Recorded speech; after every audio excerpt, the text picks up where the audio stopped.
If you've clicked on this YouTube video, you might be wondering, what makes an album cover iconic? Or how do a few colours, images, or even a single font define an artist?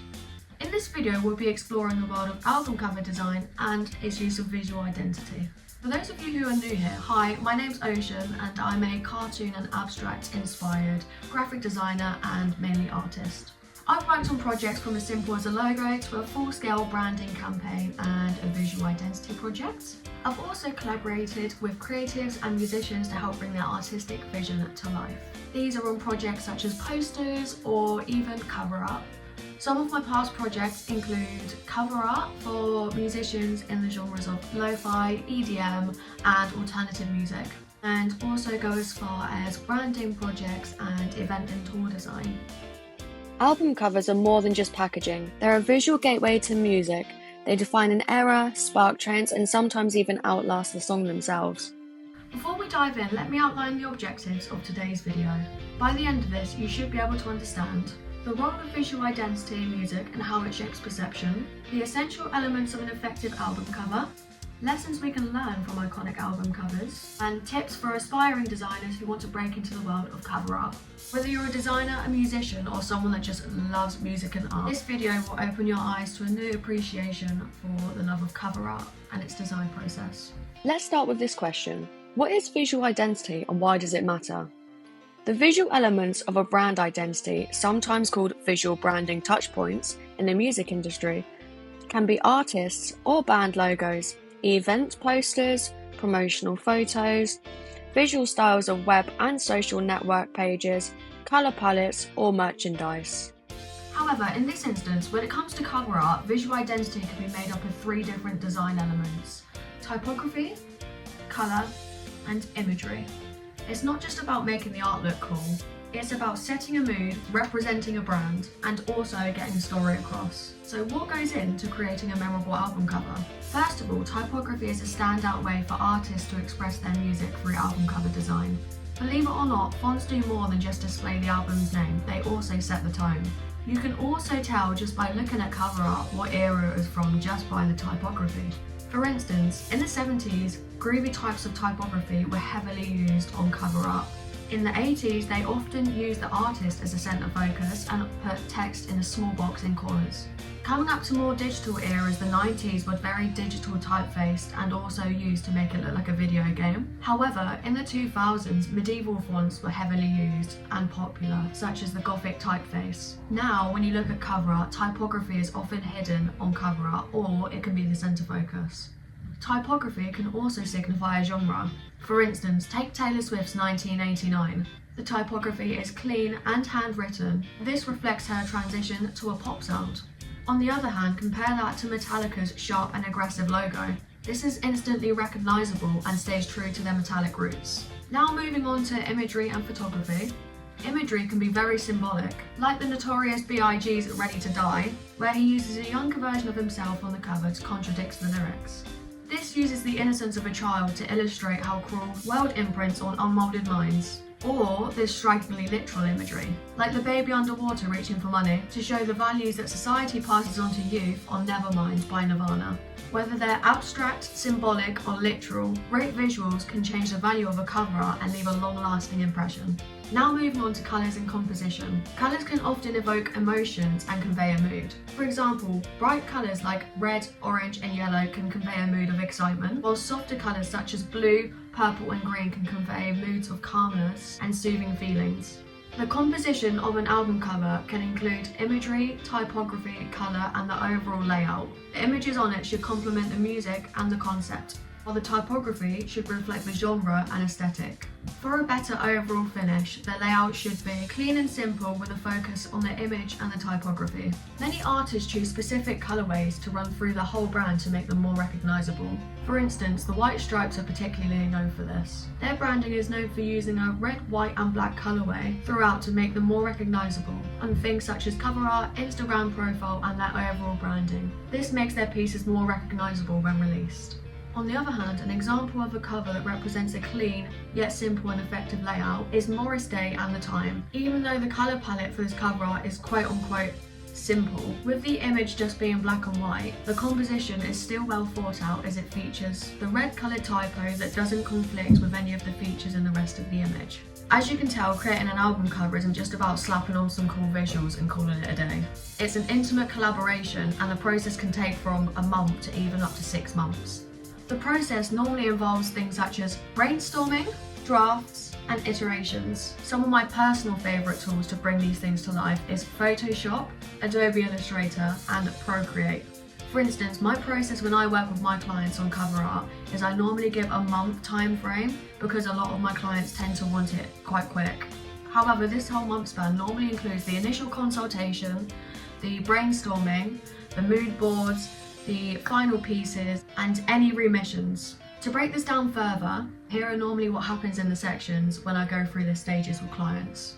First up is the client consultation. This is the beginning of their project where we discuss the vision, theme, and expectations of their final outcome from this. This includes understanding the music genre they're in, the target audience, and the meaning behind the concept. Within this time, I will also use this to gather materials. These are things such as obtaining a colour palette of choice, figuring out the album title, figuring out the typography for the album title, or whether I need to follow any existing branding elements such as logos, imagery, and as I stated before, colourways. The next stage of my process is normally research and inspiration. This is where creating the mood boards come in. These mood boards normally contain imagery which I get a lot of my inspiration from either Pinterest or Same Energy. A lot of it's Pinterest and a lot of that is controversial. However, personally, I find Pinterest so easy to manage. It also includes typography ideas, so text fonts, colour of the text. Even small things such as that make such a huge difference when finalising a mood board to give to a client. We also finalise a colour concept for the end of it. Everything that goes down on these mood boards is something that has to represent the concept from the initial brainstorm. Next up is concept development. This is where I sketch rough ideas and come up with maybe 3 to 4 rough designs, and then I'll send them over to my client with layout and texts and font ideas and colour palettes, and usually 3 or 4 is enough for them to kind of gauge and for me to kind of gauge what they like the idea of, what concept they like, the layout, etc, etc. The next stage is the actual creation.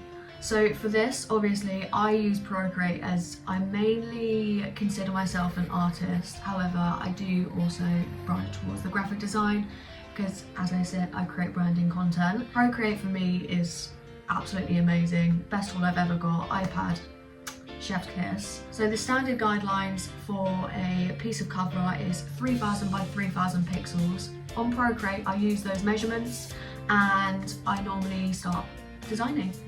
When it comes to things such as typography, do your research because obviously in the beginning I didn't, and there is licenses you have to obtain for using certain fonts. There is free fonts you can use, so be sure to definitely check that out before you use them. When I'm going through this design process, I'm making sure to keep my client updated, just to make sure that if there's anything they don't like along the way, it's always easily changeable, and just to make sure that my client knows the whole process and what's going on. And obviously it's their product, so they would like to stay informed. Next is presentation. So this is where I present my final product to the client. Any reemissions, I normally allow 2 to 3 reemissions for each piece of cover art. And that is basically where if there's any changes that wanted to be made, then they can ask it for it. And obviously I'll go back and change those and make it so it is a perfect piece of cover art for them. If they don't like it altogether, that is a completely different story. You go back to the drawing board, figure out mood boards, figure out concepts, definitely get everything a lot more finalised. Definitely ask a lot of questions is my tip for that one, because if you don't ask a lot of questions, you're not going to know to detail and precisely what they want. Remissions will occur very often if you don't ask enough questions. Finally, after any reemissions are done, then I send my client the digital file that they need to upload it to either their Spotify or whether they want it to get printed on vinyl, etc, etc. As stated previously, my tip for working with clients is to make sure to get all of the details and as much of the specifics as possible. Make sure to work closely with artists and keep them updated because they will always feel more in the loop. This also means that your final product will end up better in the long run, and also your clients will stay with you. Next, we're going to move on to some case studies of iconic album covers and why they work. First, we're going to jump into the iconic Led Zeppelin by Led Zeppelin. This cover-up features the image of a burning airship bursting into flames just moments before plummeting to the ground and claiming dozens of lives. This is the perfect visual introduction to Led Zeppelin's debut masterpiece. There are many opinions on this cover art on what it represents. Some feel this represents his explosive music, whereas some just feel like he's capitalising on a tragedy. Overall, it is definitely one to remember. Next, we're moving on to Bob Marley and the Wailers' Rastaman Vibration. The designer of this cover, Neville Garrix, used earthy tone watercolours on a burlap sack to emphasise that Bob Marley was an everyman activist for Rastafarianism. Images such as this establish the legacy that Bob Marley has created until this day. Finally, a very well-known cover is Born in the USA by Bruce Springsteen. Everything about Springsteen's brand is shown in just this one image. There's the American flag backdrop, the worn-in jeans, the white t-shirt and the red cap hanging out of his back pocket after a long day at work. It is the epitome of blue-collar America and represents the blue-collar community until this day. Personally, I believe this is just such an effective and unforgettable album cover. Now that we've covered what makes a great album cover, let's put some of these principles into action. For this activity, all you'll need is some basic equipment such as pencils, paper, markers, and if you want to go digital, you can even use something like Canva. The challenge of today is to design an album cover. Imagine a genre, an artist, or even a mood, or even your favourite artist. Then use a mix of colours, typography and imagery and what I have taught you today from this video to create your own personal album cover. You can even use my own personal design process, which I will post down on a link in the description as a PDF for free. Start by sketching a rough layout of what you would like and what you can envision your design to look like. Think about the story that you want it to represent. Think about the genre, the colour palette, what normally associates with that genre. For instance, EDM is bold colours or simple black and white. Lo-fi is very calming colours and very subtle pieces of text. And pop music is clean writing and a lot of imagery. Be sure to play with fonts and don't be afraid to experiment because the best things come out of being experimental. Remember, you should enjoy this process because album covers are supposed to spark an emotional connection. I created this vintage but also futuristic future rave cover art using Procreate in addition to Canva. You obviously don't have to go out and purchase Procreate for this.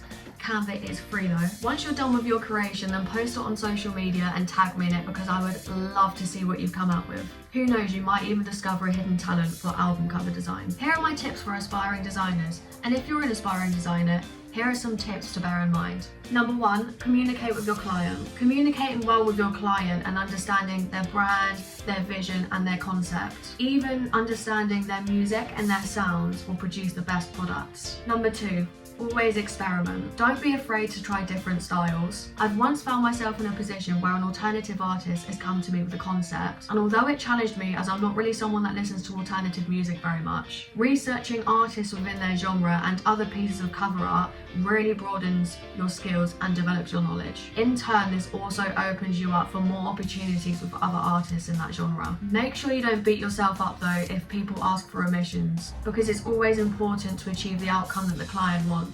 This means that they'll come back to you for more and they'll always feel rewarded. I personally love the feeling of seeing my clients happy. It actually makes me the happiest person in the world. Number 3, staying on trend versus being timeless. While trends are tempting, timeless designs always stand out in the long run. I always say embrace being unique within your style because there's only one you in a humongous field of graphic design and artists waiting to get a chance with clients. The one thing that will always make you stand out is just being yourself and staying true to your style and your brand. However, trends are always good to promote with because it pushes your content. To conclude, album covers are not only visually appealing but they also tell a story. They blend art, design and storytelling into one unforgettable image that can represent a whole brand or just be iconic. If you enjoyed this video, then don't forget to hit that subscribe button, like and comment who your favourite artists are or what your favourite album covers are, and be sure to share your cover art results with me on social media by tagging me in them. And be sure to hit that bell icon if you want a notification for when I post next.